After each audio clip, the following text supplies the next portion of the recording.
Hindus and Buddhists use the word karma. The basic meaning of it is action, from the Sanskrit root kri, to do. And therefore there is some error in the common translation of karma as a law of cause and effect or of cosmic retribution. As a man sows, so also shall he reap. Has a Western flavor, which is a little causal. The way the Buddha put it was slightly different. This arises, that becomes. Because between this and that, there is a polar relationship. And the full explanation of karma in Buddhist philosophy is called pratitya samutpada, which means the interdependent origination of all the forms and phases of life. Pratitya samutpada. And there are 12 links, shall we say, in the chain of interdependent origination, constituting a circle. And the existence of the circle depends on the presence of every one of the links. From one point of view in Buddhism, the chain of interdependent origination is looked upon as a chain, that is to say, as a form of bondage. The constituents, as it were, of the vicious circle in which most people and beings are living, which they call samsara, S-A-M-S-A-R-A, samsara, the round of birth and death, the bhava chakra, the wheel of bhava, which is becoming. And so going round and round and round in the endless game of hide and seek is, from one point of view, bondage. Bondage to karma. And if you study the Bhagavad Gita, which is not a Buddhist book but a Hindu scripture,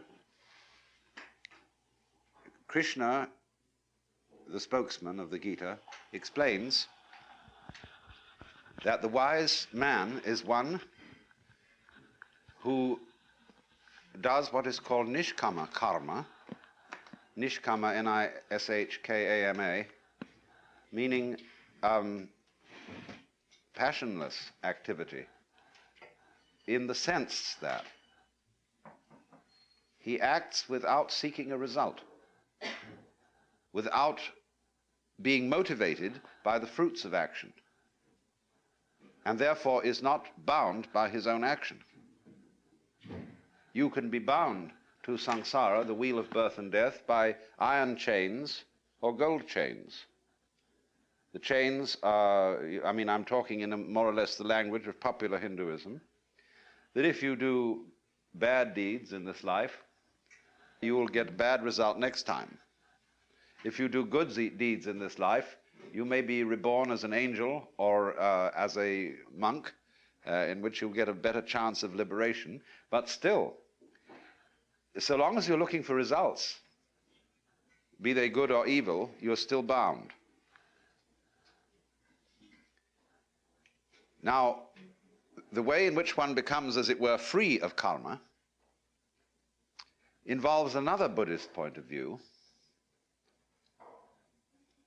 which is a kind of a different way of looking at the chain of interdependent origination. It's the way which the Japanese call jijimuge. That is to say, the mutual interpenetration of all things and events. So that you could say that actually, in fact, the deepest level of reality, this entire cosmos is a completely harmonious and blissful manifestation of everything in a state of total enlightenment and mutual compassion.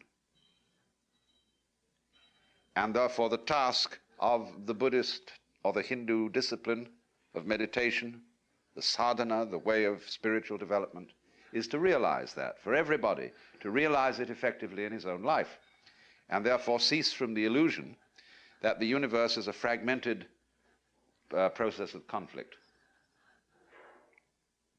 But first of all, we have to be clear about karma, that it is not to be understood in the Western sense of a law of cause and effect, or of a sort of retribution system, or a law.